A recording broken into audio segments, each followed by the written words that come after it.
Muy buenos días, un cordial saludo a la Universidad de Colombia, Corporación Educativa en general y en particular a las personas que están detrás de este extraordinario congreso sobre victimología.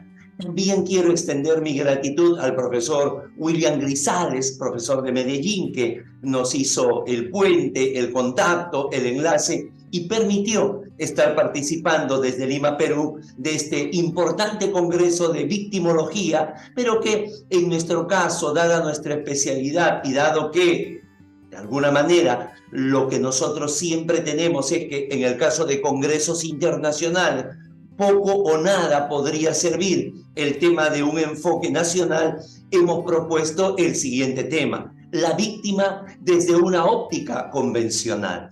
En tiempos en que, como denominan los franceses, ya estamos en sans frontières, sin fronteras, en tiempos en que la globalización ha llegado hace un rato largo al derecho y que las decisiones que puedan tomarse en un determinado país hacen eco y llegan a otros países, con mayor razón dentro del sistema interamericano de derechos humanos, lo que ha venido señalando no solamente en el texto la convención, sino sobre todo ese permanente ayornamiento, esa permanente puesta al día que es la jurisprudencia de la Corte Interamericana de Derechos Humanos con sede en Costa Rica.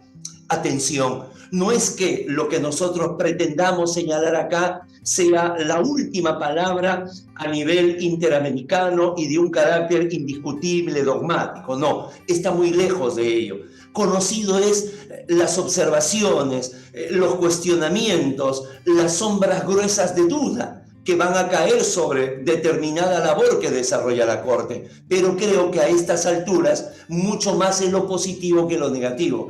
Y sobre todo, cuando a nivel jurisprudencial se podrá discutir, por ejemplo, el control de convencionalidad. Pero lo que no puede discutirse es el tratamiento a la víctima, que insisto, ¿no?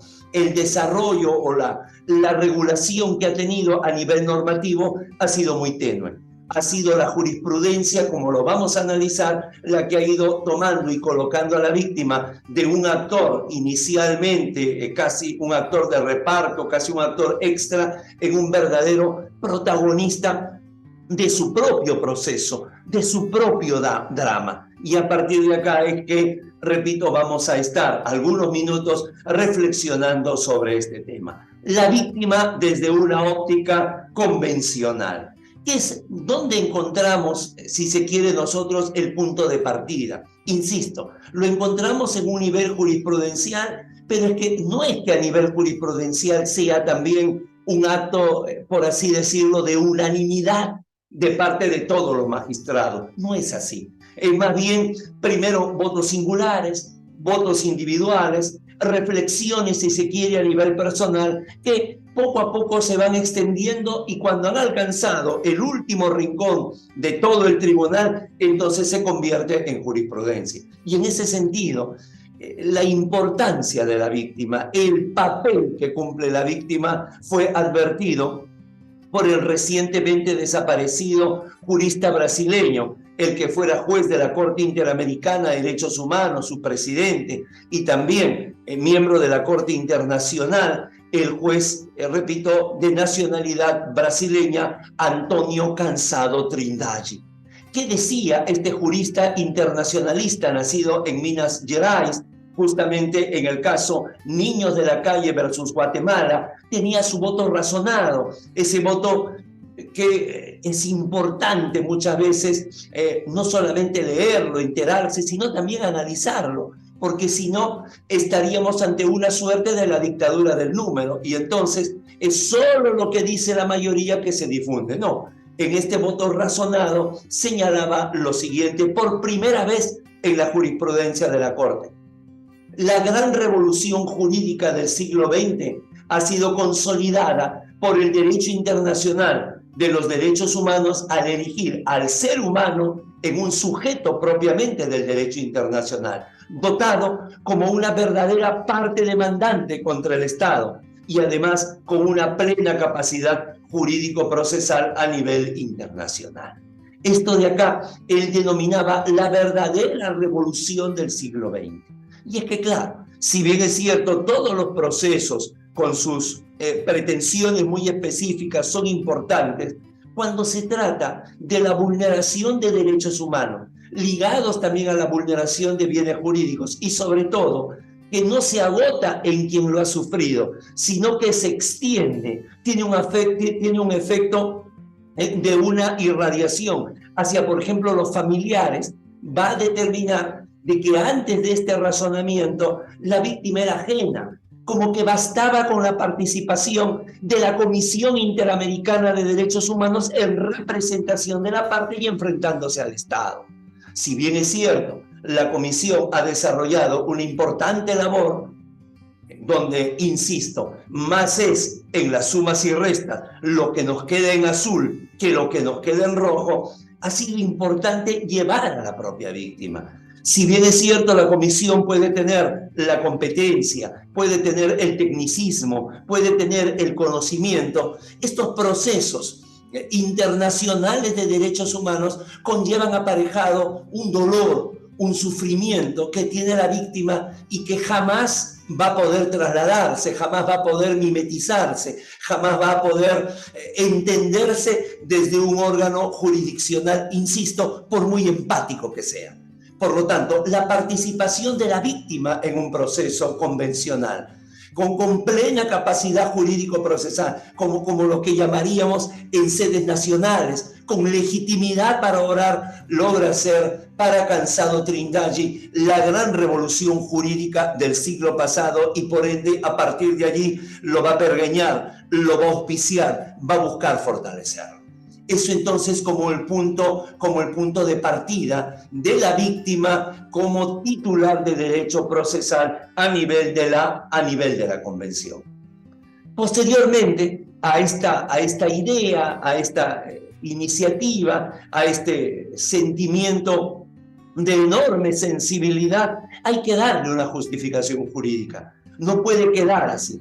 Y cuando hablamos de una justificación jurídica, vamos a establecer que esto, la víctima como sujeto del derecho internacional de los derechos humanos, se comienza a construir, se comienza a edificar, se comienza a consolidar a partir de 3 principios. El primero, el principio de igualdad de armas. Cuando es el término de igualdad de armas que ha sido tomado fundamentalmente del sistema procesal penal, en algunas cosas acusatorio, adversarial, en otros se trata de un acusatorio con rasgos adversariales, se ha traído el término igualdad de armas, que no es otra cosa sino el principio de socialización del proceso, que llaman algunos códigos procesales civiles, o si se quiere, el principio de igualdad procesal, aquello que Alvarado Belloso sostiene que debe lograrse una igualdad jurídica porque todos somos naturalmente desiguales. ¿Por qué la necesidad entonces en un proceso penal de denominarlo igualdad de armas? Porque, insisto y resalto nuevamente, todos los procesos significan dramas, significan controversias puestas ante el Estado para que se resuelvan, pero si habría que jerarquizar, si habría que establecer una donde realmente los bienes jurídicos, vamos a señalar, protegidos, donde los derechos comprometidos corren el riesgo de una mayor y más grave limitación, es en el proceso penal.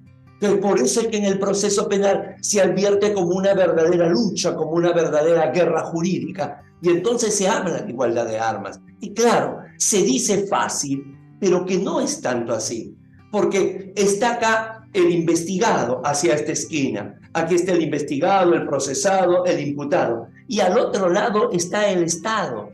¿Cómo lograr una igualdad de armas ante el Estado? ¿Cómo lograr una igualdad de armas ante el Ministerio Público, que tiene el apoyo de la policía, que tiene el apoyo de laboratorios, de expertos, que tiene a su disposición peritos? ¿Cómo ponerlo en igualdad de armas ante un sujeto, ante una persona? Entonces, ese es el gran desafío del nuevo sistema procesal penal. Y si eso es a nivel de los sistemas procesales con carácter nacional, con mayor razón en un ámbito internacional, porque, insisto, ¿no? Es la Comisión Interamericana de Derechos Humanos defendiendo a las presuntas víctimas contra el Estado. Y entonces, ahí es donde la participación de la víctima, el que, si de alguna manera, insisto, es muy difícil lograr la igualdad de armas, siempre que se colocaba en el fiel de la balanza, el juez, siempre va a tener el mayor peso el Estado. ¿Cómo nivelamos ese peso del Estado? Bueno, aquí con la comisión, pero además ahora con la víctima se puede lograr un mayor equilibrio. Por eso el principio de igualdad de armas es el primer gran fundamento jurídico, si se quiere, procesal para su participación como sujeto dentro de un proceso internacional de derechos humanos. En segundo lugar, como una derivación lógica, la igualdad ante la ley. Como quien ha sido víctima no va a tener la capacidad de accionar. Si bien es cierto, en sede nacional, en sede interna, el Estado es el que toma la titularidad a través del Ministerio Público, pero también la víctima es quien tiene algo que decir, quien tiene algo que aportar. Insisto, quien va a sentir y vivir algo que jamás va a ser el más competente de sus representantes. Y en tercer lugar, algo que fundamentalmente ha sido un avance de finales del siglo XX y que sigue consolidando en estas primeras décadas del siglo XXI, que viene a ser la centralidad de la víctima en la función restaurativa del proceso. Insisto, a diferencia de muchos procesos en sede nacional, donde se termina con una sentencia condenatoria y generalmente una serie de sanciones, a nivel del derecho internacional de los derechos humanos hay una función restaurativa que muchas veces no se puede lograr. Caso, por ejemplo, de desapariciones forzadas. Pero lo que se trata o se intenta son dos cosas. Primero, acercarse lo más que se pueda a restaurar ese daño causado. Pero además de ello, en segundo lugar, lo que se busca es que no se repita, que el Estado se comprometa a incorporar una serie de lineamientos, de políticas, de prácticas que puedan asegurar que no se va a volver a repetir ese extravío conductual que ha tenido. Entonces, a partir de allí, cuando se habla de la función restaurativa del proceso, es donde la víctima se convierte en el sol, en el centro del sistema planetario para la figura de la restauración. Entonces no basta la condena al Estado, sino justamente el Estado como responsable debe cumplir con una serie de reparaciones que, insisto, por muy importante que sea la indemnización, no alcanza. Y entonces esto va sumado a una serie de políticas y de prácticas que definitivamente se van a entender mucho mejor, van a ser mucho más eficaces si es que colocamos a la víctima en el gravicentro de todo este proceso restaurativo. Entonces, la justificación se da jurídicamente por el principio de igualdad de armas, por el principio de igualdad ante la ley y por la centralidad de la víctima en la función restaurativa del proceso. ¿Y quién es la víctima? Finalmente, cuando hablamos del derecho internacional de los derechos humanos, es la parte lesionada, cuya responsabilidad recae en el Estado. Y esa responsabilidad puede ser de tres formas. Por una acción directa del Estado.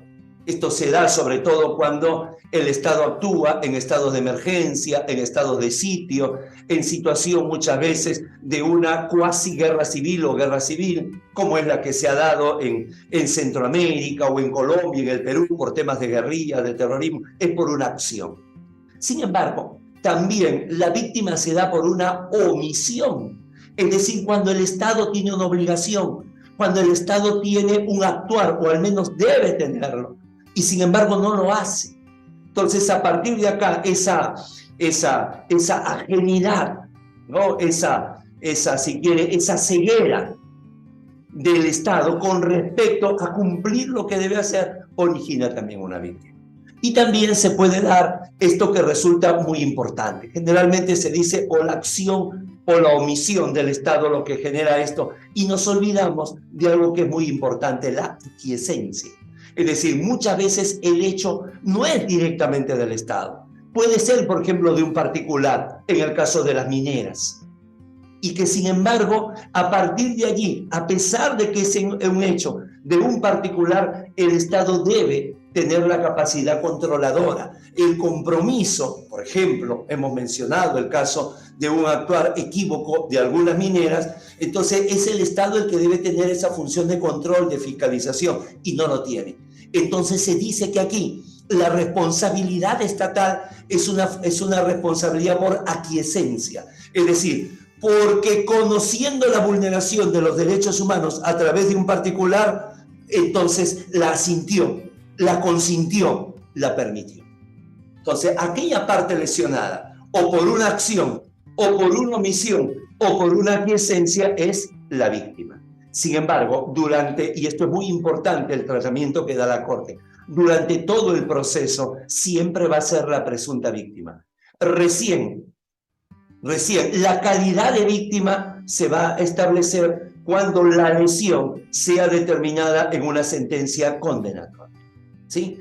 Cuando estamos estamos desarrollando esta ponencia en este Congreso de la U de Colombia, hasta el momento la Corte Interamericana de Derechos Humanos ha expedido 465 sentencias, que no es que obedezcan exactamente al número de casos.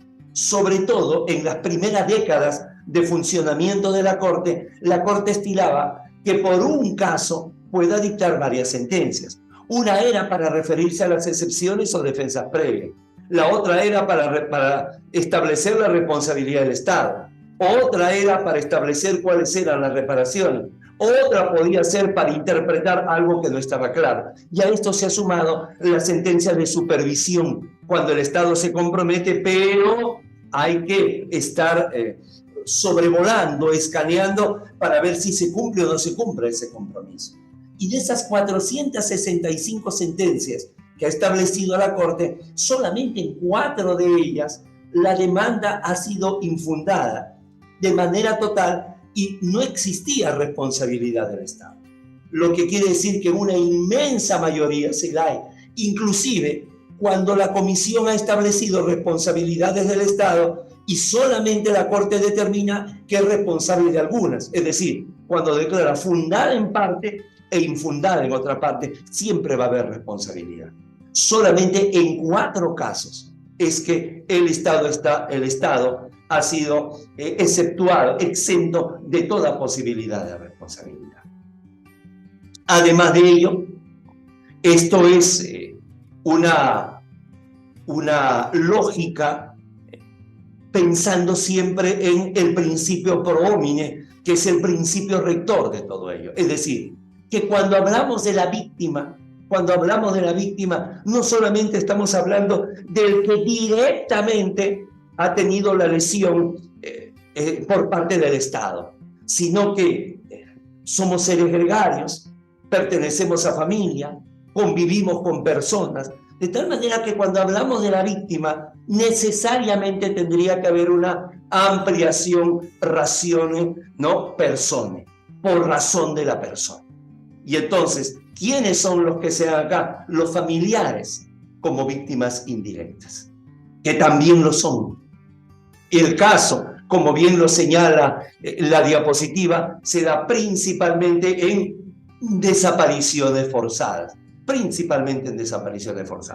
Quisiera a estas alturas hacer un pie de página para poder explicar con una anécdota esto que tan claro lo ha resuelto la jurisprudencia de la Corte Interamericana de Derechos Humanos.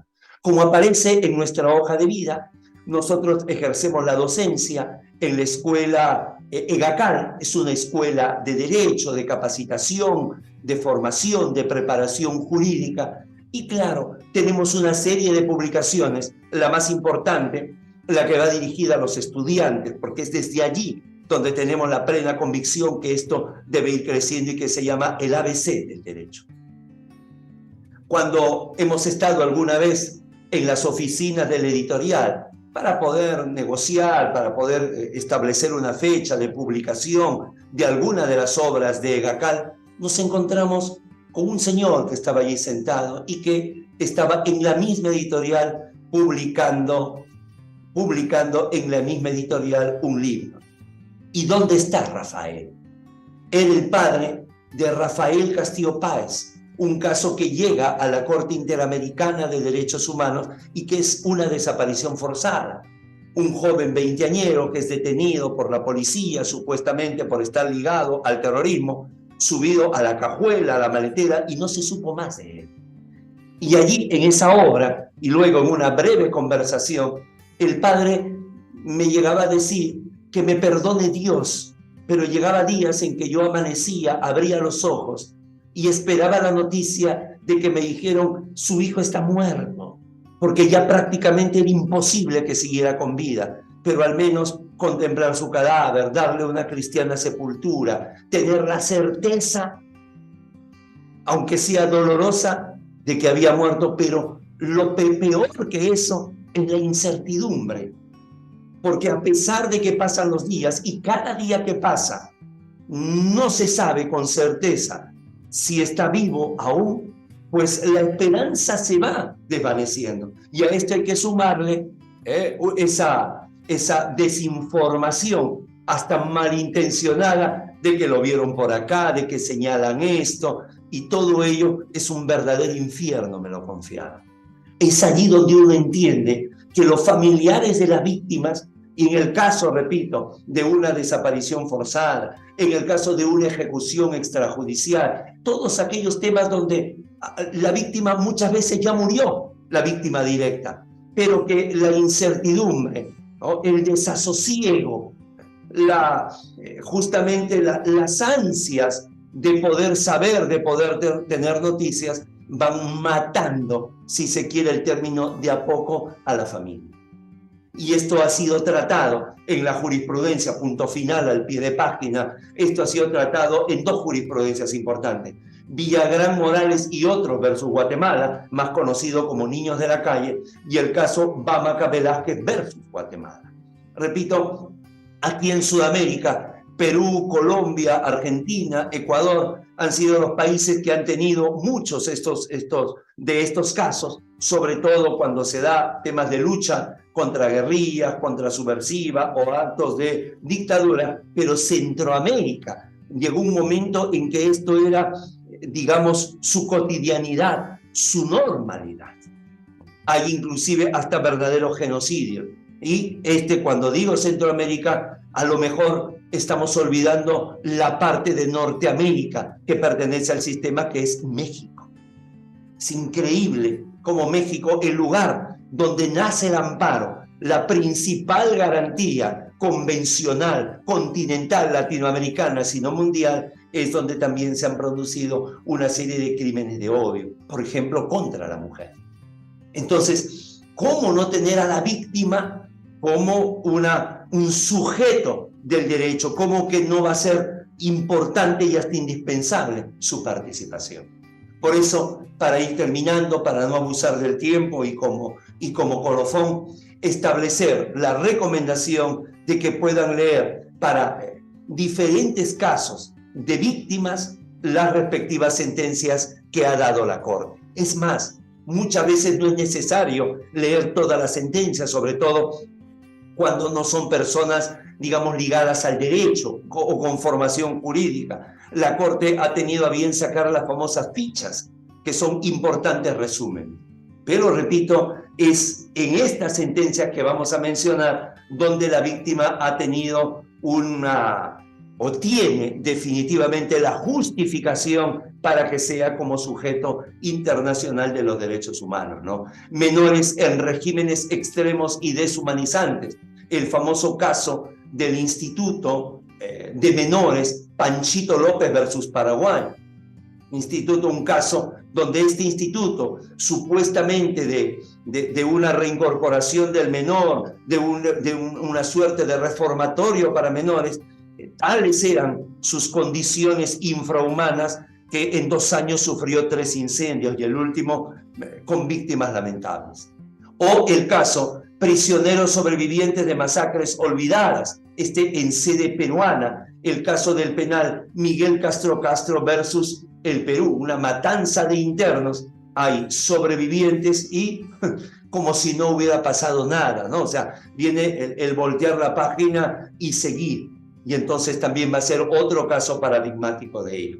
O el caso de la población maya achí, en la denominada masacre de Plan de Sánchez versus Guatemala.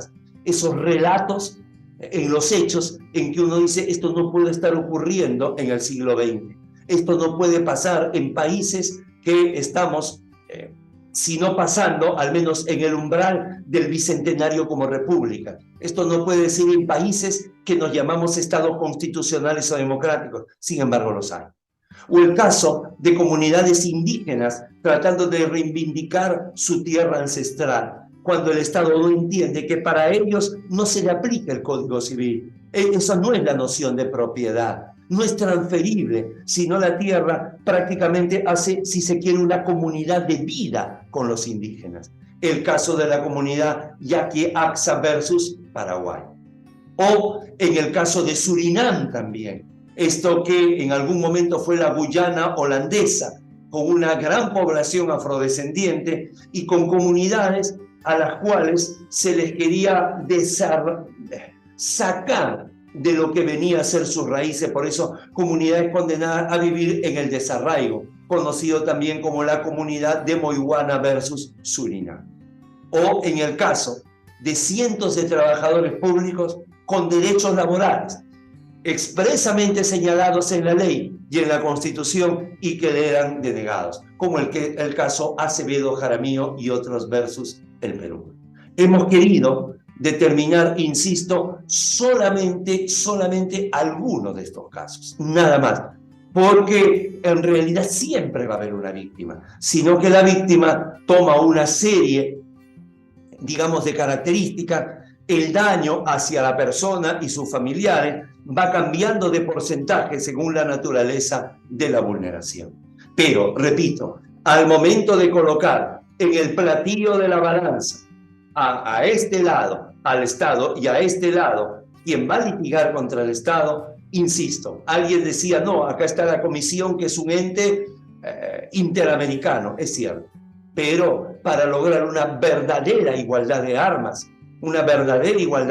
es decir, una lucha justa, todavía con los ecos mundialistas, una lucha en la que no se juegue con la cancha inclinada, se juegue con la cancha pareja, con las razones. Puede haber acá un rival importante, puede haber un rival muy competente, muy preparado, con muchas razones, con mucha argumentación, con mucha justificación, pero que definitivamente solo va a ser un proceso auténtico, un proceso válido, si es que logramos la denominada igualdad de armas. Esto era lo que queríamos nosotros compartir con todos ustedes. Insisto, nuestra inmensa gratitud, comenzando por la persona responsable que estemos aquí, el profesor William Grisales, a los organizadores y responsables de este importante congreso de victimología y a toda la U de Colombia, esta corporación educativa tan pujante y que en tan poco tiempo va logrando cosas tan importantes. Muchas veces la pena de los congresos es perder el sentido de la relación que podamos seguir teniendo para absolución de dudas, para poder compartir. Felizmente este no es el caso. Yo los invito a que se suscriban a nuestro canal Tribuna Constitucional. Ahí estamos, salvo los días domingos, todos los días van a encontrar un programa relacionado o a proceso, o a derecho constitucional, o a derecho internacional de los derechos humanos. Suscríbanse, denle a la campanita y va a ir llegando, repito, de manera diaria, diversos programas para que podamos seguir en contacto, un contacto virtual, un contacto asincrónico, y vamos a estar muy atentos a lo que nos dejen en comentarios, sugerencias, interrogantes. Nuevamente, lo que hemos querido acá es dar una justificación, una mirada, desde que Antonio Cansado Trindade, el juez brasileño de la Corte, en un voto estableciera la importancia que la víctima pertenecer al proceso hasta los casos en que ya la Corte lo ha hecho y lo ha visto. Nuevamente, muchísimas gracias por la confianza depositada, por este tiempo de compartir a la U de Colombia. Les deseamos el mayor de los éxitos. Desde acá, un fuerte abrazo Inca. Permiso.